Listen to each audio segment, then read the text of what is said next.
All right, so today we're going to do a quick tutorial on how to cut a tree down or fell a tree.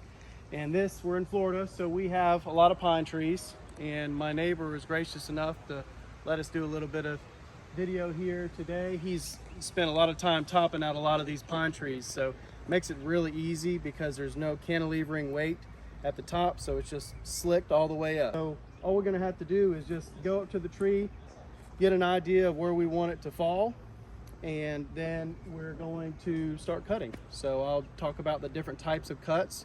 There's the notch, the hinge, and we're going to do a back cut today. There's also a plunge cut, but this tree's probably not big enough to need to do a plunge cut. We got plenty of other room in here, so we're going to get with it. Okay, so the biggest thing is safety. This area, I've already cleared out the area. You need to make sure there's no tripping hazards.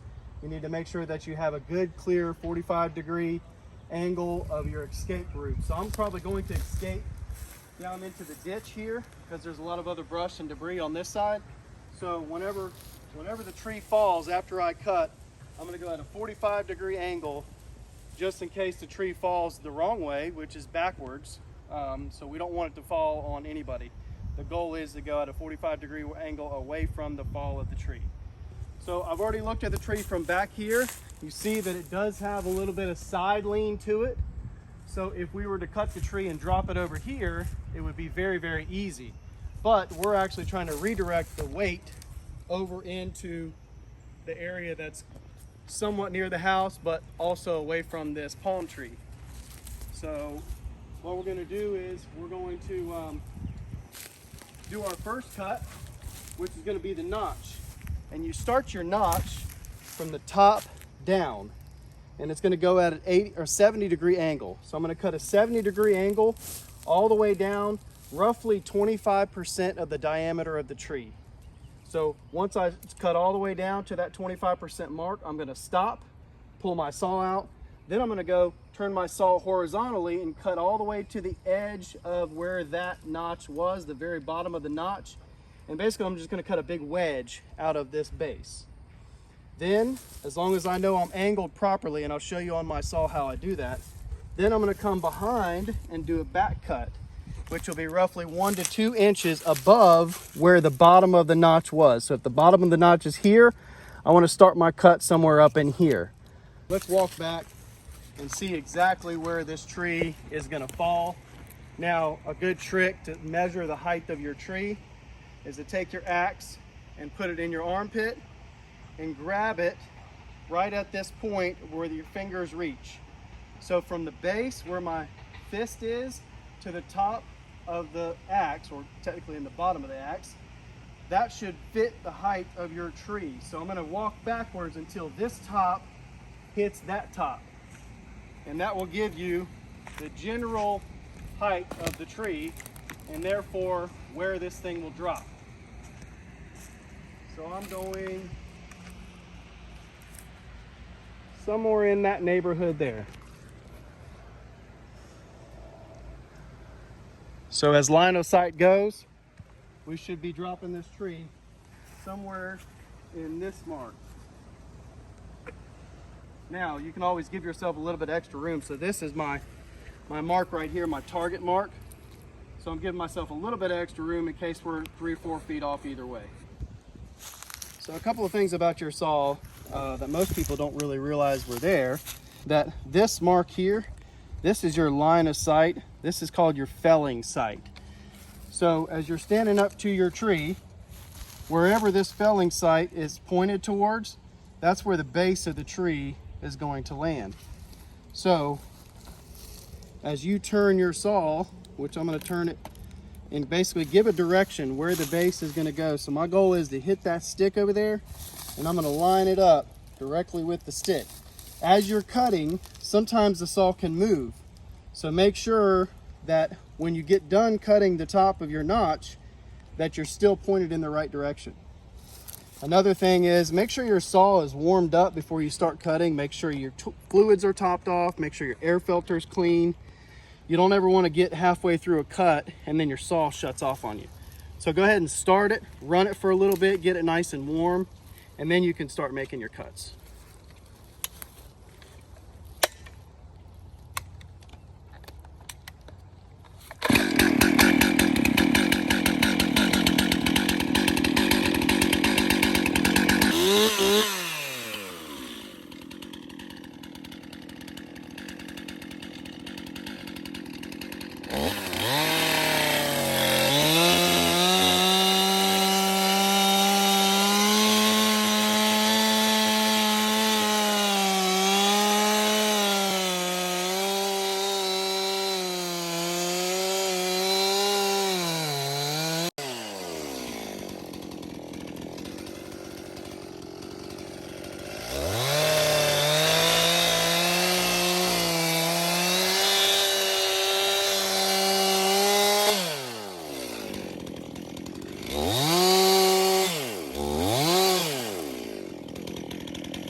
So now I'm going to go with my back cut, turn my saw horizontally. Now I'm going to cut all the way until about 10% shy of where your bottom of your notch is. And what that does is that creates this hinge that'll be right here, and then I'll drive my wedge in the back. And what will make the tree fall is me pounding my wedge into the tree here. So it's more of a controlled fall.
There goes. Right.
See, land on your stick. See where the stick's at.